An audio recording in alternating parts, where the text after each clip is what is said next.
There we go. We're live. All right. Well, welcome back to another episode of The Playa Unplugged. I'm Benny Scala, aka The Playa, and I'm really looking forward to this episode tonight.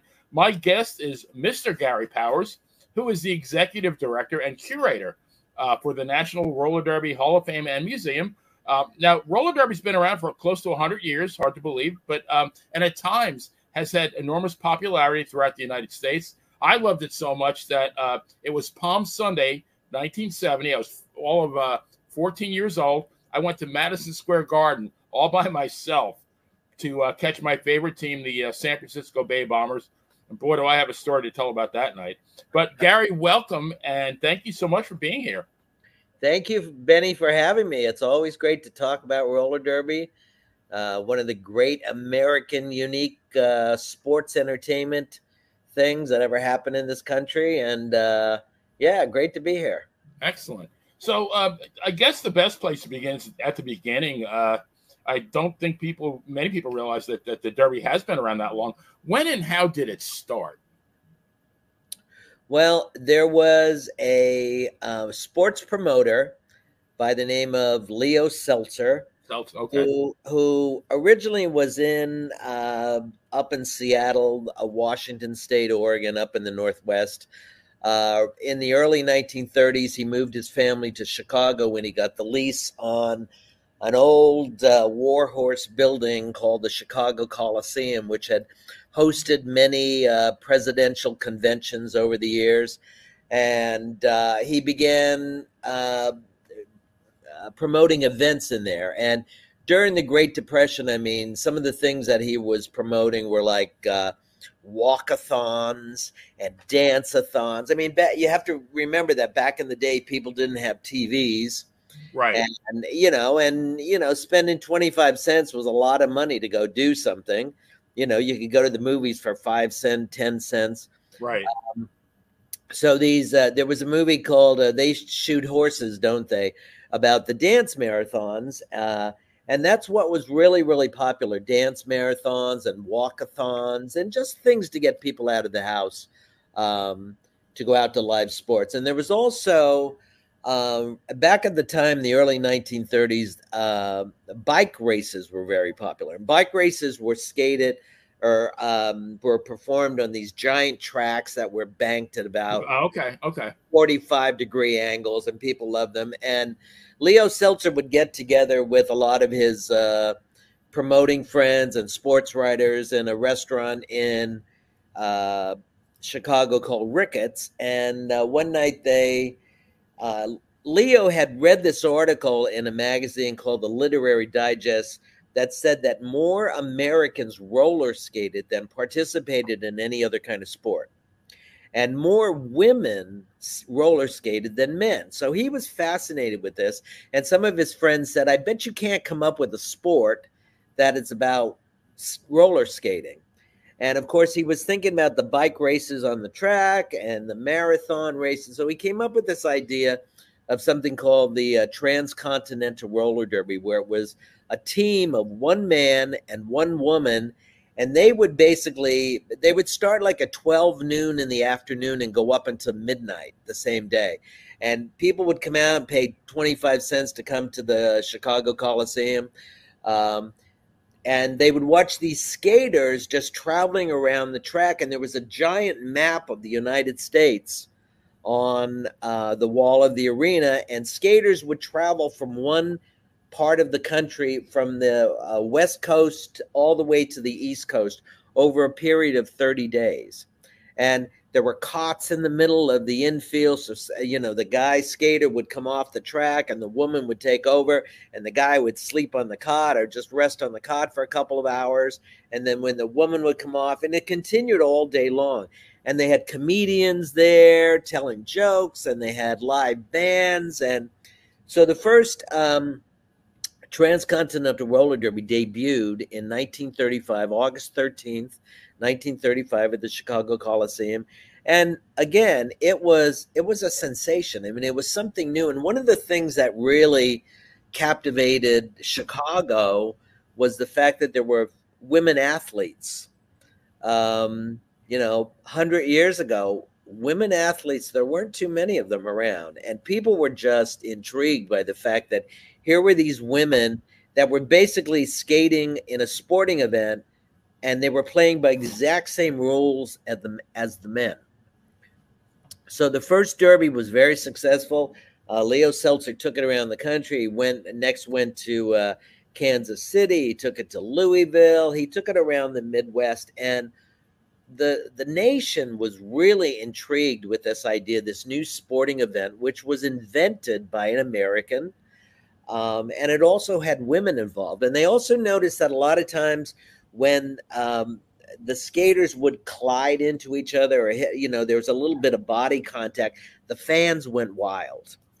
So now there was this famous sports writer in New York City by the name of Damon Runyon.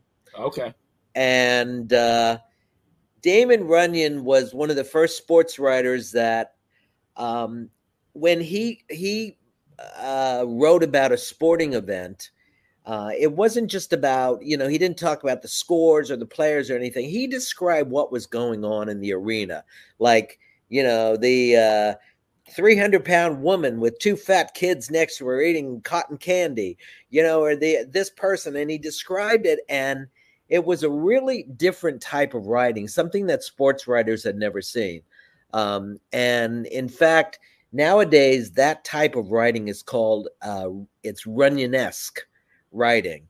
And Damon Runyon, of course, was famous because he wrote a bunch of stories, not only about sports, but he also wrote a story that was turned into the musical Guys and Dolls on Broadway. So it was and Damon Runyon became fascinated with the roller derby. He just thought the roller derby was the coolest thing. He saw it in Miami, Florida, in January 1936, about 5 months after the derby had started. And he brought it to New York, and he really promoted it within the sports community, because a lot of the sports writers, because women were involved, didn't really take roller derby very seriously. They thought, how serious can they be? Women are involved. I mean, come on. But it was the women that were selling all the tickets to the sport also. And so the derby went on, and Damon Runyon basically said, you should create a sport, Leo Seltzer, that isn't just a man and a woman on a team, but you should have a team with 5 men and 5 women competing against another team of 5 men and 5 women. And that's how the modern version of roller derby came about. And it developed over and was cultivated over a number of years, but usually around the early 1940s, the modern version of roller derby came, where it was, 2 teams, skating against each other. The men would skate against the men, the women would skate against the women. Sometimes, depending who got injured, sometimes the women ended up skating against the men. Sometimes the men skated against the women. And roller derby was popular around the country. Leo Seltzer, though, was very frustrated because he could never make it work in New York City. And back in that time, if you didn't make it in New York City, you didn't make it. So the first roller derby happened in New York City in September 1936. Damon Runyon was one of the producers or promoters of it. Didn't do very well. The city didn't really pay attention to it. August 1946, it ended up at the Polo Grounds in New York City, the home of Major League Baseball's New York Giants. It was the first time roller derby was ever televised on TV, but there was a lot of rain in New York City that summer in August. So the game, again, wasn't very successful. But they brought the sport, Leo Seltzer brought the sport back into New York City right after Thanksgiving. 1948, CBS television decided that they would show some of the games. And the very first night, there weren't many people in. So Leo Seltzer had everybody sit on one side of the arena, and he told the cameraman, just show that one side of the arena. And it was on TV. And the next day, the box office was just bombarded with people trying to get tickets to this thing. Wow. Something about being on TV, it was almost hypnotic in a way, watching it on TV. So within a few years, roller derby had its headquarters in New York City, located at Madison Square Garden. It played the first World Series in 1949 in Madison Square Garden. Over 5 nights, sold out every night. Roller derby at that point was on TV 3 nights a week. You know, Monday, Wednesday, and Friday night on TV, primetime TV. This was in the old days TV when not many people had TVs. And when you turned on the TV in the middle of the afternoon, it was just an Indian head on there. There was no Yep. programming during the day. You know, programming didn't start till about 6 o'clock at night. And it only went on till about 11 o'clock at night. There were 3 channels, you know, and television people were always looking for things that would take up a lot of time and space, like baseball. But of course, baseball, you know, there weren't a lot of night games, so there weren't a lot of baseball games on TV at night. But the roller derby was on, like the Metropolitan Opera was on, the circus was on, those wrestling kind of too, and wrestling too, absolutely. And again, roller derby, very much like wrestling, changed the way society looked at women. You know, they all of a sudden, Leo Seltzer didn't know it, but he was a women's libber way ahead of his time. People watched female athletes and playing by the same rules as men, and they, you know, all of a sudden society started thinking, oh, you know, because back in that day, it was women, you know, got out of high school, they got married, they kept the house going, they raised the family, you know, they were the people that just kept the house together. And all of a sudden, here were these female athletes, you know, somebody like Midge Tuffy Brassoon, who everybody in the country knew Midge Tuffy Brassoon, another female skater by the name of Jerry Murray, you know, and here were these women. And the fact of the matter is, in the early days of roller derby in the 1940s and 50s, it was the women's game that was the most important thing. And roller derby, because of its morality play elements, it really helped a lot of people. You know, I always say that women who were in bad marriages, you know, bad circumstances, would go to the roller derby, scream and shout for 3 hours, and then go home and not put the knife in their husband's chest. You know, you know, but it just, roller derby was always way ahead of its time. I mean, women were involved. There were a lot of gay people, not out, of course, but gay people in roller derby, not only women, but men. People of color. I mean, roller derby had people of color in it before Major League Baseball. You know, it was a real family affair, and everybody was included. And but that whole element of, like, you know, good versus evil, like was in professional wrestling, right, was so inspiring and filled so many people with hope, because no matter what you were going through in your life, you know, if you were some little effeminate kid in grade school, you know, and people were beating you up, you know, you'd watch roller derby on TV and you'd identify with the good guys. And no matter what were happening to the good guys, they were getting the crap beaten out of them, and they always figured out a way to win. And that was inspiring to people of color, to gay people, to women, to Latinos. So roller derby played a very, very important part in, I feel like, the development of who we are as America today. That's a great story. So you started saying about, you know, the 5 men and 5 women.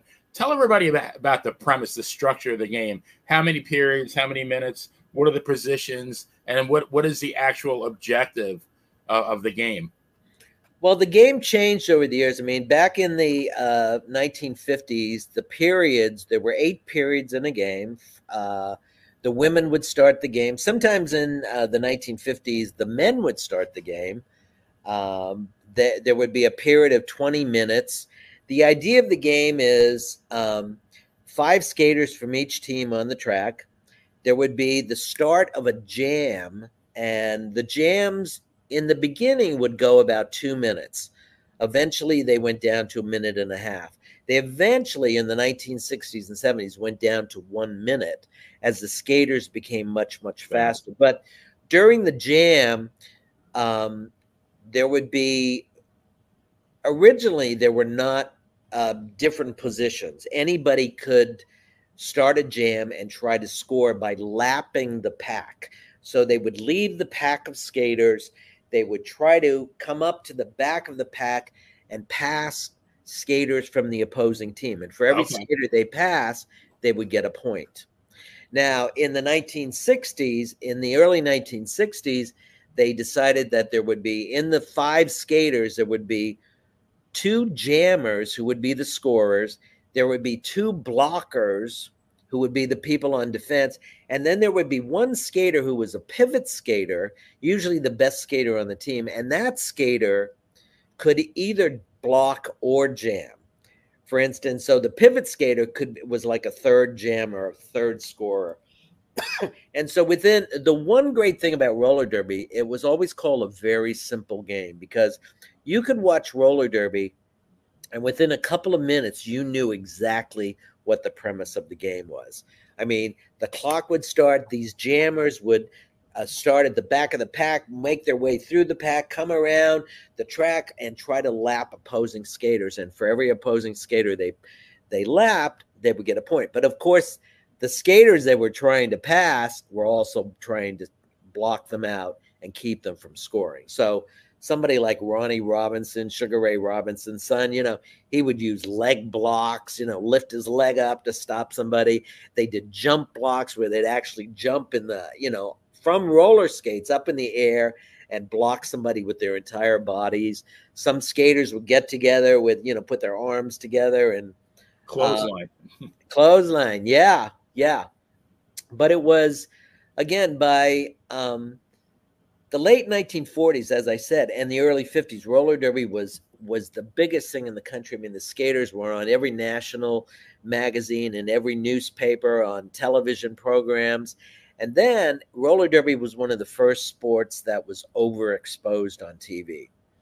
And the funny thing was, it didn't really happen to wrestling. I'm not quite sure why.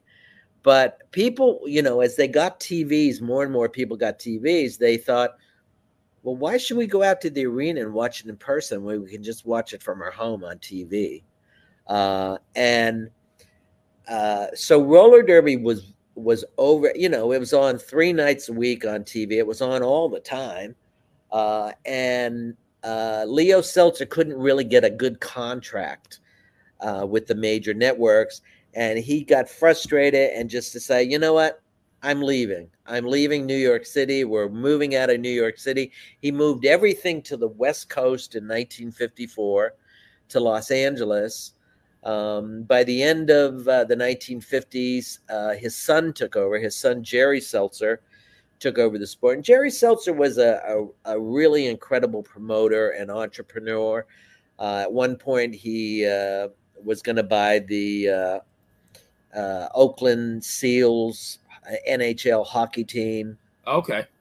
But Jerry really understood marketing, and he would film all these games, videotape all these games, and send tapes all around the country to all these different TV stations.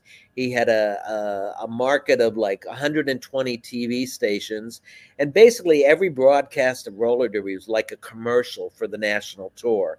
So the skaters would skate in San Francisco, the Bay Area, from May until September, and then they would go on the road, and they'd go all around the country. And the roller derby national tour became so huge. I mean, it sold out every single arena in the country. And promoters, people that own these buildings, loved roller derby because they said, we never see these people show up for roller derby that they don't come to anything else. We have no idea where these people come from, And the roller derby tour became so huge. The San Francisco Bay Bombers were out on tour against the roller derby all-stars. It became so huge that in 1969, they broke the San Francisco Bay Bombers up into 2 teams, San Francisco and Oakland. They put the big star of the Bay Bombers, Charlie O'Connell, on the San Francisco team. They put the big female star, Joan Weston, on the Oakland team. So it was almost like what Ringling Brothers did. Ringling Brothers became so huge, the circus, they turned them into the red unit and the blue unit. And that's what happened with roller derby too. So The Oakland Bay Bombers could be in, Dallas, Texas, skating the Northeast Braves, while the San Francisco Bay Bombers were up in New York City skating the Midwest Pioneers or something like that. Wow, interesting. And again, it's where all the money was made on the tour. Sure. And but imagine how grueling it was, especially in the the winters, January, February, March, and April, traveling around the Northeast in the snow, going from town to town. It was like this, Sure. Skaters in their cars just traveling from town to town to get to, skate these games in front of people that came from nowhere to see them. So, yeah. Well, I wrote a story for the Pro Wrestling. I do a lot of writing for professional wrestling, and right. I wrote a story for the Pro Wrestling Stories website, but it was called Roller Derby Wrestling on Wheels. And so I tried to, draw some similarities between the two. Right. Is it fair to say that roller derby was like wrestling in that it was, for the most part, kind of scripted, but with a lot of athleticism? Absolutely. The skaters, one of the worst things that anybody could say, especially I heard this so often when I was young, that people would find out that I was a big roller derby fan. They say, "Oh, that's so fake. That's phony," And but the thing about roller derby was these were exceptional athletes. Right. I mean, these were like professional wrestlers. I mean, they were so well trained and so skilled, and they could do all this stuff on roller skates, on roller skates. But it was, as the skaters called it, it was worked, in a sense that they had certain plays they knew they could do. And if they went into an arena like in Fayetteville, North Carolina or something, and the crowd really wasn't into it, or the crowd was a little quiet, they knew exactly what they needed to do, like good stage performers, get the crowd involved. So yeah, but but the wonderful thing about roller derby was you never were, it was like, okay, is this legit? Or sometimes you'd think, I don't know, maybe it's a little on the, it's being skewered a little bit, but they were so gifted. And the idea was that they never let the public in on the fact that right. It was worked. There's a wrestling term called kayfabe, which is, Yes. protect the business, don't let anybody outside the business know that it is a work. But, the other day I saw my beloved Yankees lose 17-5 to the Orioles. I was watching. And I go back to when I watched the Derby, and it seemed that it was always, there was never a romp like that in the Derby. It always seemed like a 1 or 2 point game decided in the very last second. But the way they did it was unbelievable. It was so good. Yeah. Yeah. Well, years ago, there was always this thing where Leo Seltzer really believed that it could be a totally legitimate sport, that it would be all played on the up and up. But they found out when a game ended and the score was 60-18, the fans, they weren't as involved as, so they found that whole idea of a little bit of color and a little bit of theatricality, that's what the fans wanted. And when Jerry Seltzer, Leo's son, took over the Derby in 1959, the roller derby was situated in Los Angeles at the time, and most of the skaters, when you have male and female athletes together, a lot of them were married. And they had families and they had kids in school. And Jerry Seltzer lived in the Bay Area. He lived in San Francisco. He didn't want to live in LA. That's where his father was. So he moved the Derby to Northern California, to San Francisco. And a lot of the skaters, though, were left behind in Los Angeles, and they didn't want to uproot their families and go up north to the Bay Area. So they started a new league, which was called Roller Games, which was basically roller derby, but with a different name. And roller games, the most famous team was the Los Angeles Thunderbirds. Okay. Called the T-Birds. And roller games played all over the world. It played in Australia. I mean, it had leagues in Australia, a league in Japan. It had a league in Canada. It skated in Mexico City, skated all over the world. But the roller games version, even though in the very beginning it was very much like the original roller derby, they decided that the fans in Los Angeles, I don't know, I sometimes think maybe it's because of Hollywood or, show business or what. The fans in LA really wanted a much, much more theatrical version of the game. So it became, you would have, somebody would go out on a jam, in the original roller derby, somebody go out on a jam and scored 2 points or 3 points. If somebody scored 5 points a grand slam, that was a big thing. In roller games, sometimes people go out and they'd score 14, 15 points in one jam. The scores in roller games would sometimes be like 181 to 176, something like that. Now, how could they do that, Gary? Once they lap, could they go and do it again? Yeah, they could continue lapping. Oh, all right. As long as the jam time would happen. I got you. The idea was the skater who was scoring could always call off the jam by putting their hands on their hips. Yep. And of course it became this joke in roller derby. Sometimes a skater would try to pull up their shorts, and call the jam off by mistake. But no, and roller games again was much more theatrical, they had they had a dwarf on the infield, and they had a lot of things which were, the roller derby purists, the ones who really wanted the game skated as legitimately as possible. That was just unheard of, to have like an infield dwarf or, things, somebody would lose a match race. A match race was two skaters on the track skating just against each other, doing anything they could. And then the loser might have to take a bath on the infield, or might have to, get a pie in the face, or might have to have their beard shaved off or something. And that kind of stuff in the original derby. That's very wrestling-esque. Loser leaves town, loser gets their head shaved. Yeah, that kind of stuff. Exactly. Wow. What you started mentioning about the tour. So one of my questions, actually, it fits right in. What was the lifestyle of a derby? Or, I remember the derby. How long were they on tour? How many matches did they skate? Did they travel by car?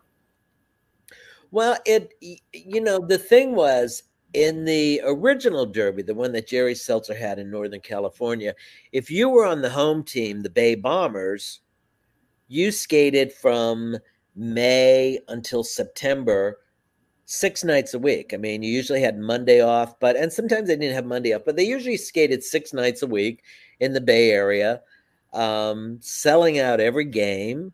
It was roller derby outperformed every other sport in the Bay Area, even the San Francisco Giants. It was a huge thing. They would have these games at the Oakland Coliseum on July 4th, 1970. They had 34,000 people there. Wow. They skated a game in Comiskey Park in Chicago in September 1972. They had over 50,000 people there. They skated at Shea Stadium in New York in 1973. They would pack arenas. They skated the Rose Bowl. But a skater on the Bay Bombers during the regular season would be skating 6 nights a week. And then they'd usually have September, October off. And then they would have smaller tours in November, December. But then the big national tour usually started in January, went from January to April. And these were skaters in their car traveling around the country from city to city. The biggest thing was getting their laundry done. As soon as they got to a town, it's like right to the laundromat to get the laundry done. And you'd skate before 10,000 people in some arena, and some of the skaters would make extra money by showing up early and putting up the track. So there was a track construction crew.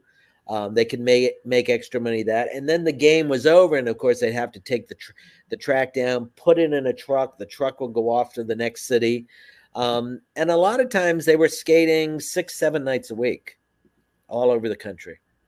you know. Wow. So for 4 months, they're pretty much, going from town to town. Absolutely. So was it, would they each take their own car? I know, like in wrestling, usually 4 or 5 guys in a car to kind of split the transportation cost. Right.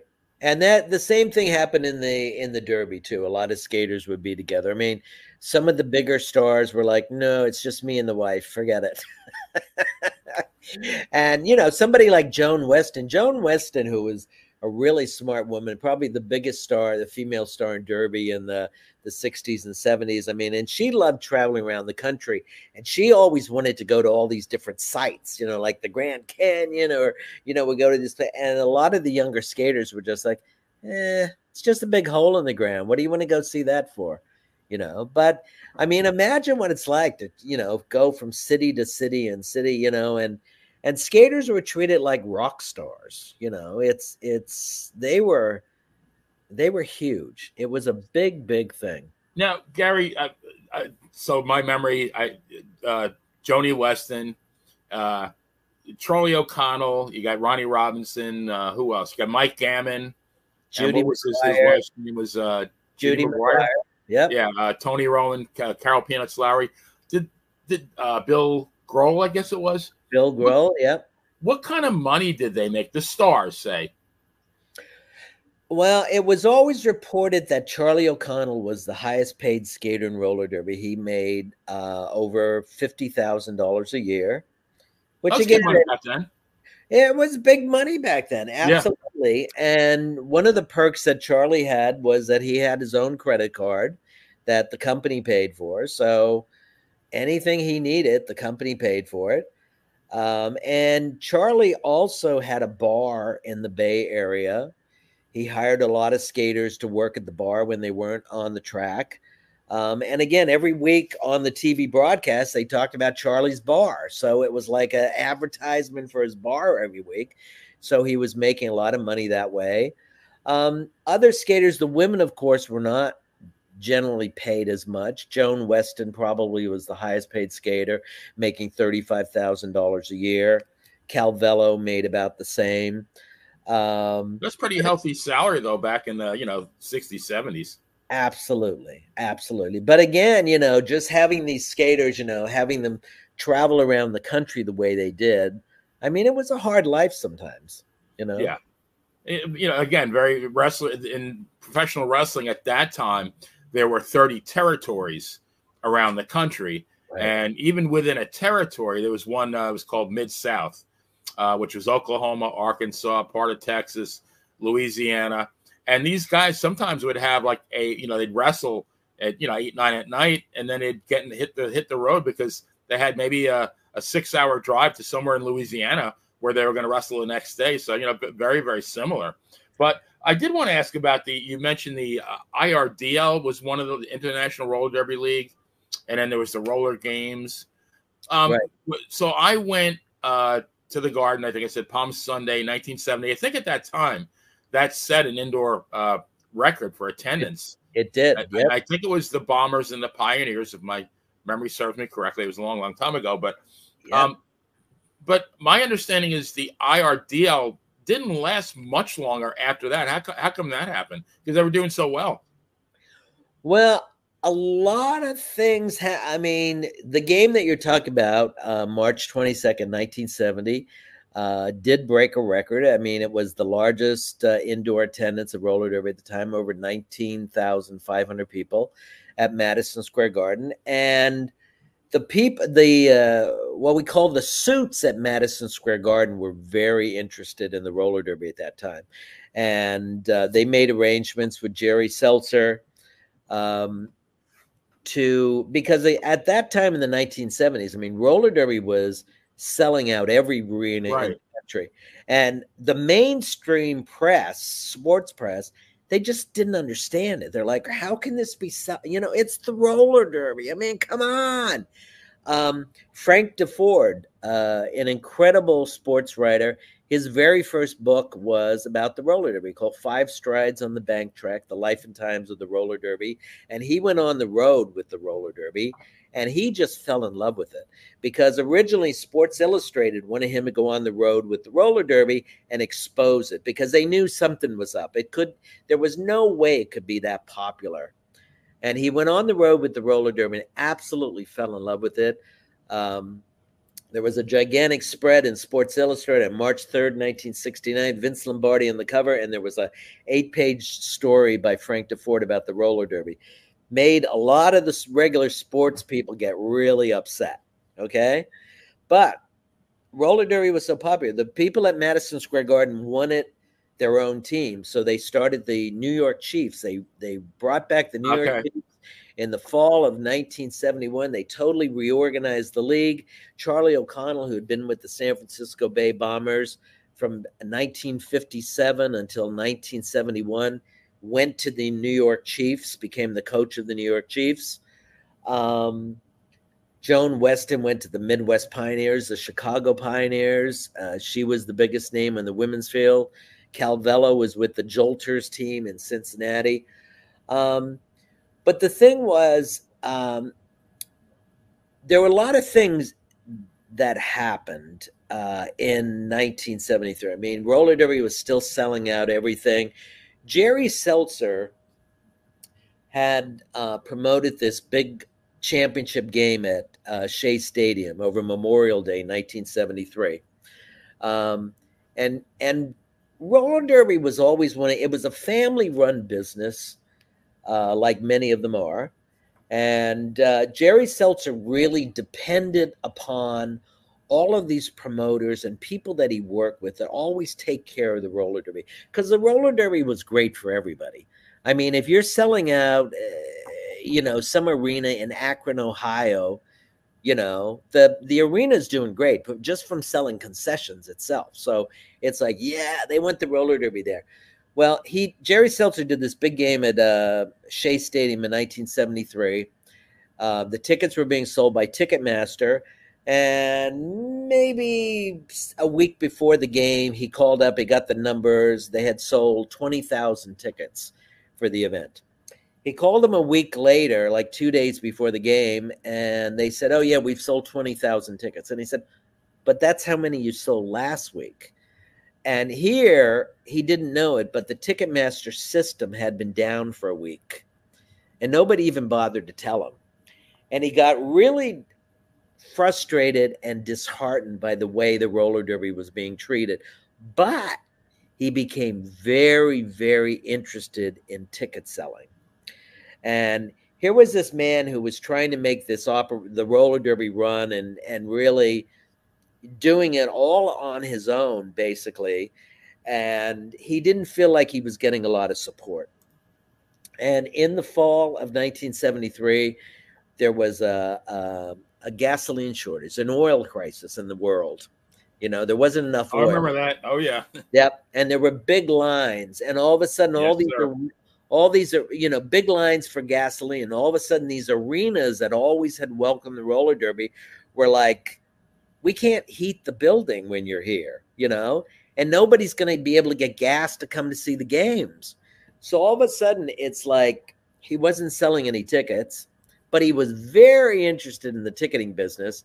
So in beginning of December 1973, he decided to close down the family business, which was a very, very difficult thing for him.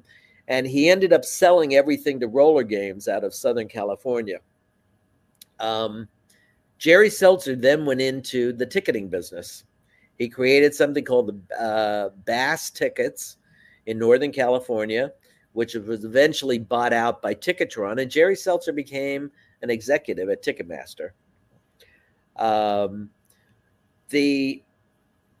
So anyway, when he sold the original roller derby, and they combined roller derby and roller games together, it was supposedly a merger. But really what it was roller games just continued. And the derby fans who were used, the purists who wanted the sport skated as legitimately as possible, they just couldn't accept roller games.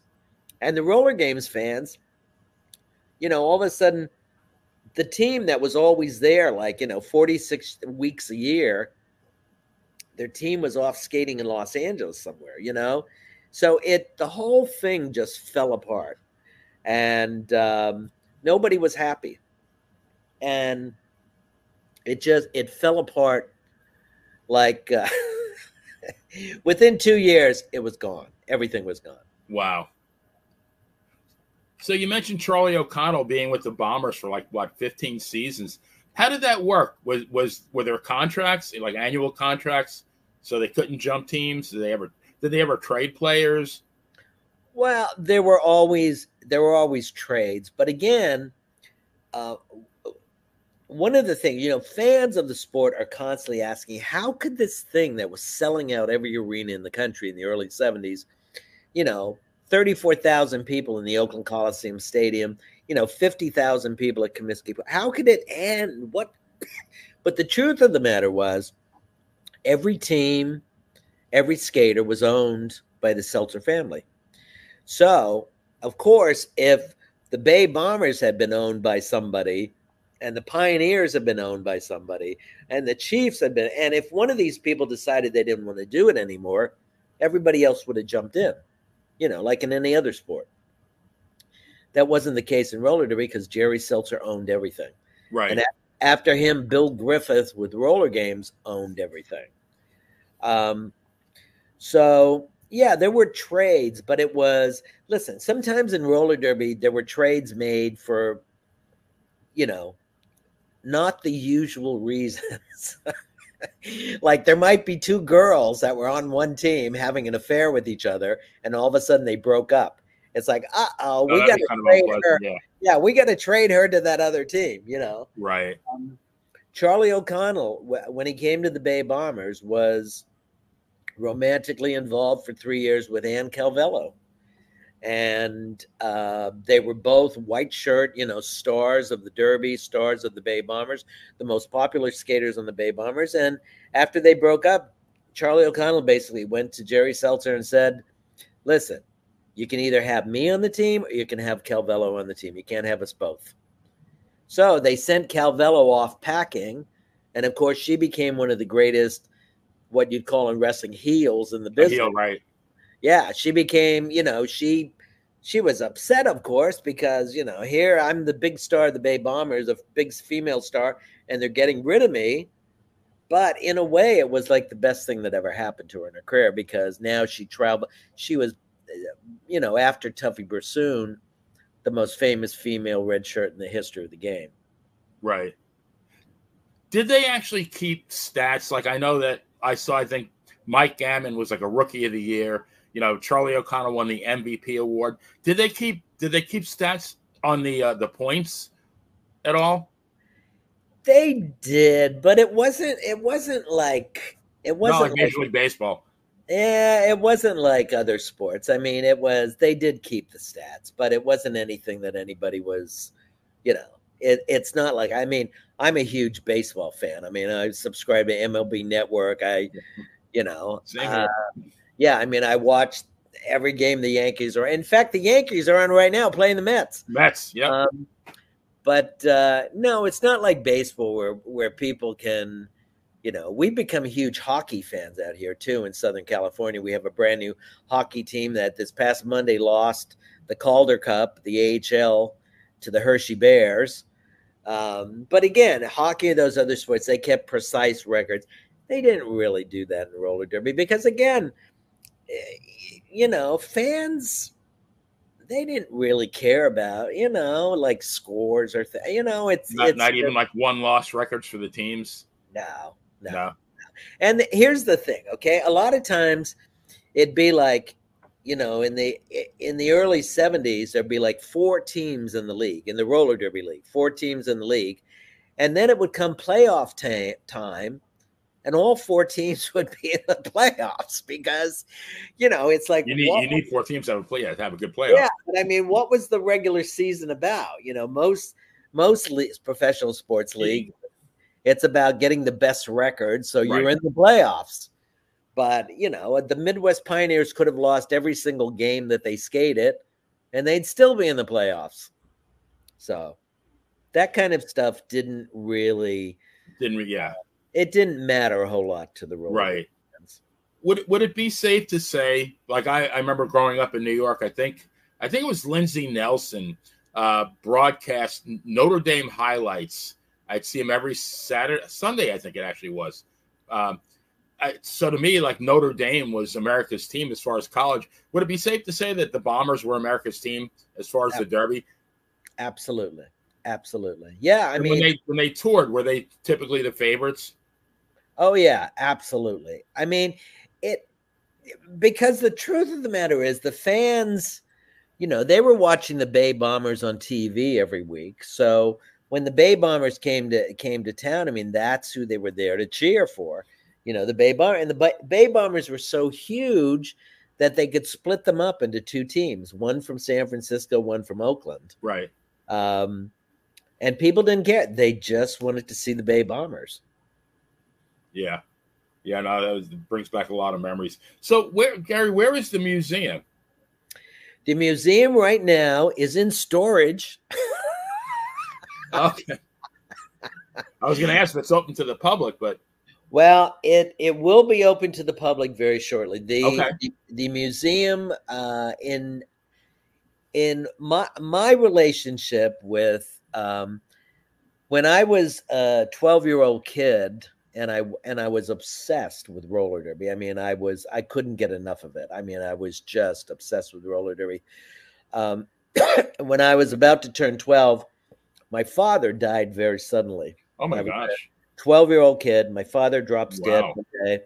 And of course it was devastating. And, and I was not the happiest little kid, little 12-year-old. And I was so devastated by the loss of him that I would think, like, Monday would come and I would be like, I'm going to kill myself. I was so unhappy, I mean, and nobody was talking about it. I was just left alone. But then I would think, I can't kill myself because Ann Calvello and the Midwest Pioneers are coming to town this weekend. Got to hold that off for a little bit.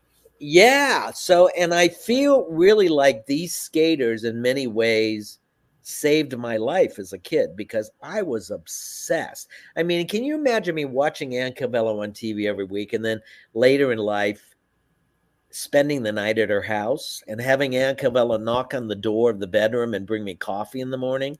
Wow. Like how did that happen?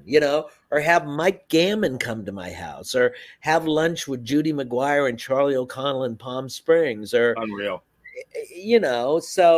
So I feel so indebted to these people. Like, I mean, anything that I can do to celebrate their accomplishments, I mean, it's an honor. It really is an honor. I had lunch in California this past weekend with a famous roller derby skater. We did an event in Los Angeles last September to celebrate these skaters. So the thing was, in 2000, when I became friends with Calvello, Ann Calvello was a rock star. She couldn't go anywhere without being recognized by people. And when I met Ann Calvello in the late 1990s, she was cleaning toilets in a hospital.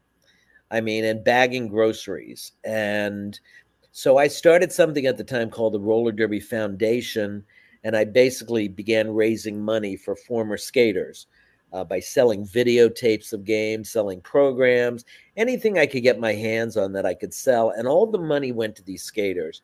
I mean, even things like just sending people phone cards, so they could pick up the phone and talk to each other. Or if they wanted to go somewhere, I paid people's rent.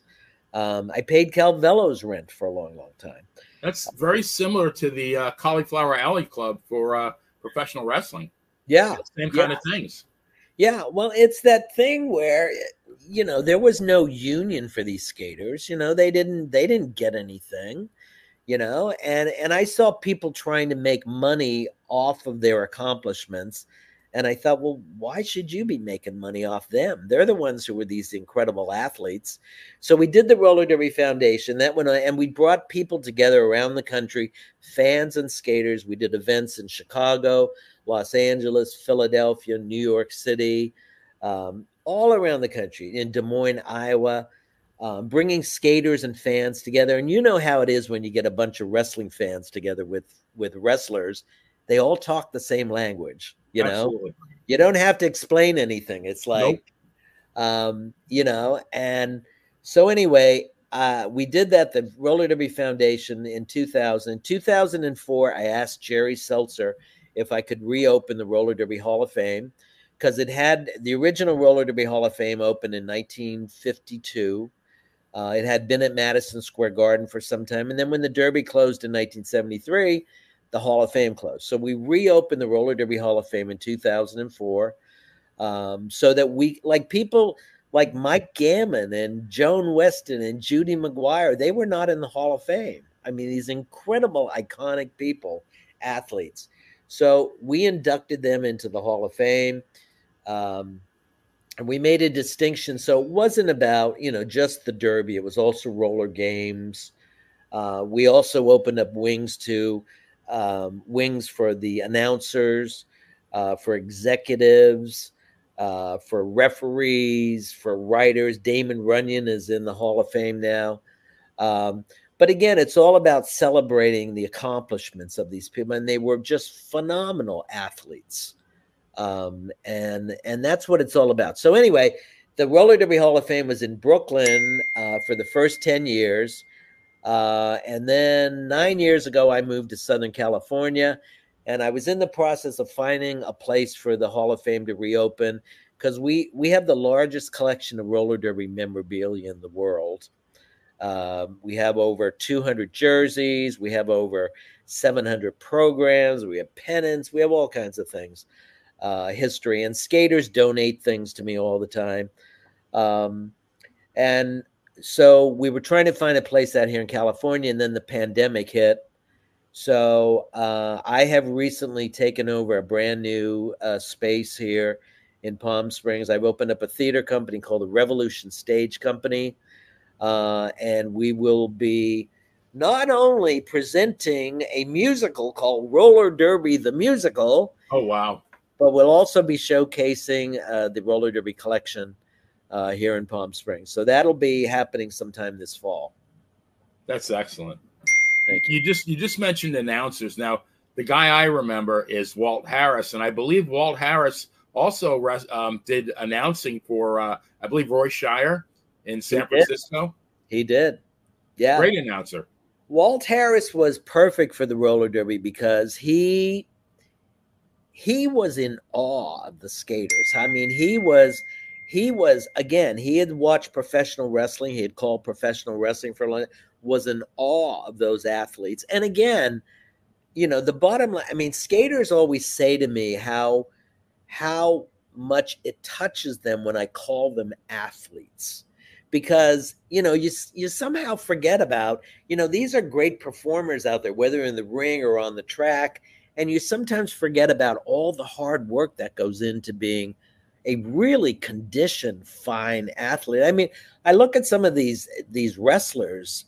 I mean, I'm like blown away by, you know, what they must do to keep in shape and to do what they do. I mean, it's just mind blowing. Well, especially like back in the 70s. So my hero was Bruno Sammartino, of course, because I'm Italian and I grew up in New York. But, you know, Bruno would wrestle routinely like 300 times a year.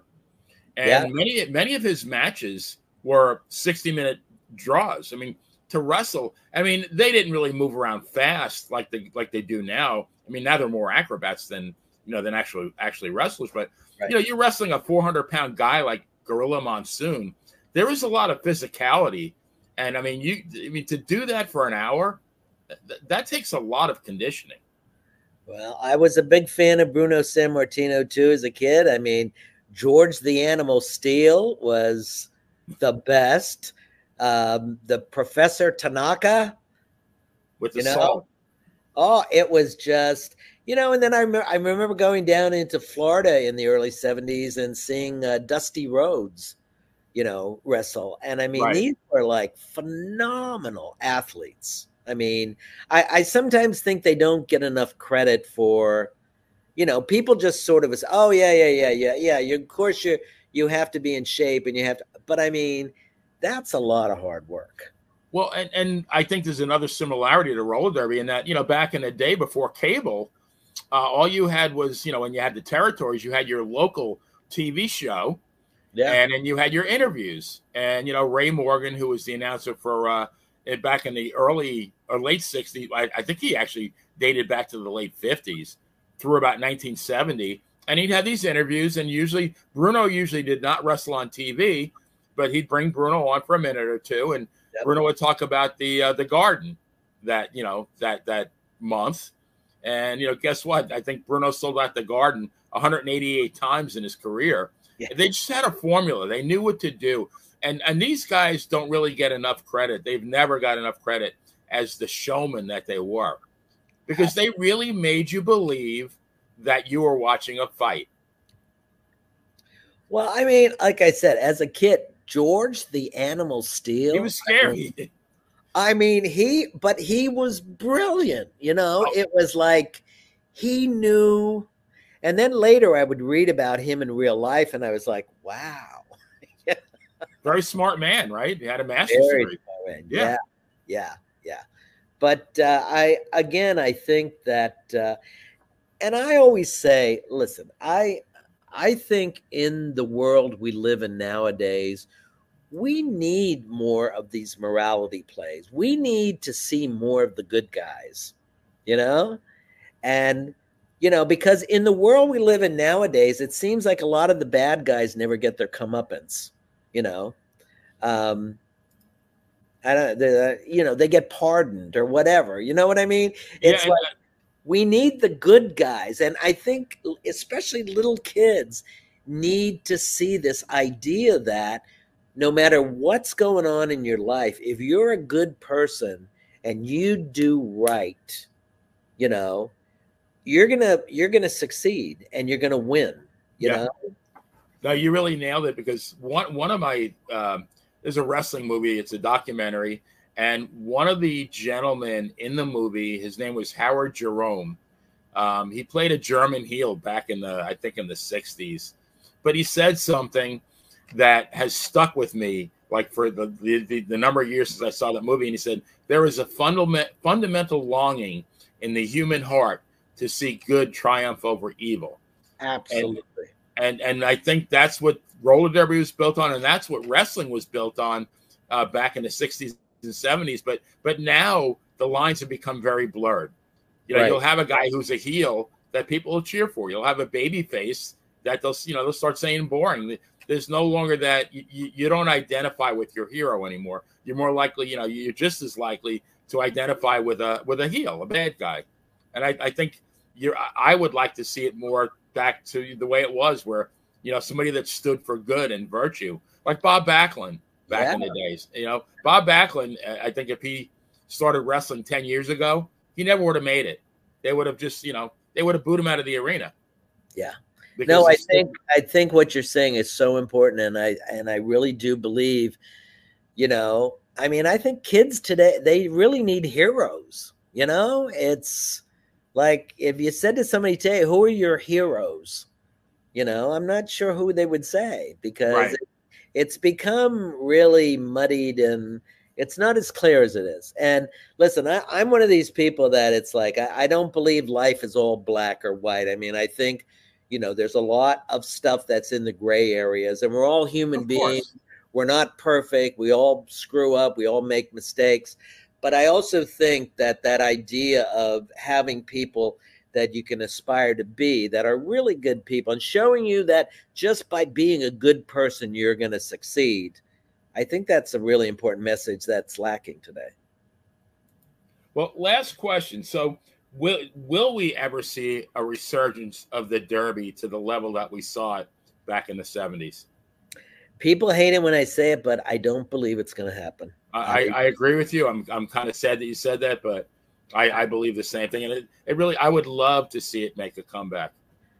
I would too. I loved the sport. I mean, there was nothing better than me to be in an arena and hear those wheels on a track going around. It was like magical. But I think roller derby came at a magical time in American history, with the advent of television and, women being in the sport, competing by the same rules as men, I just think it was a special, special time. And I'm afraid I just, it's funny because sometimes people say, if I ever win the lottery, I'm bringing back the roller derby. And I think to myself, man, you're just going to lose a lot of money. Yeah.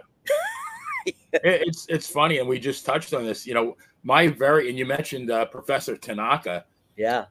My first card was I think April 26th, 1968, at the Island Gardens in West Hempstead, and it was Bruno versus Tanaka. And at the end of the match, they collided in mid-ring. It sounded and felt like an earthquake. And here I am thinking, oh no, Professor Tanaka, he's going to get up.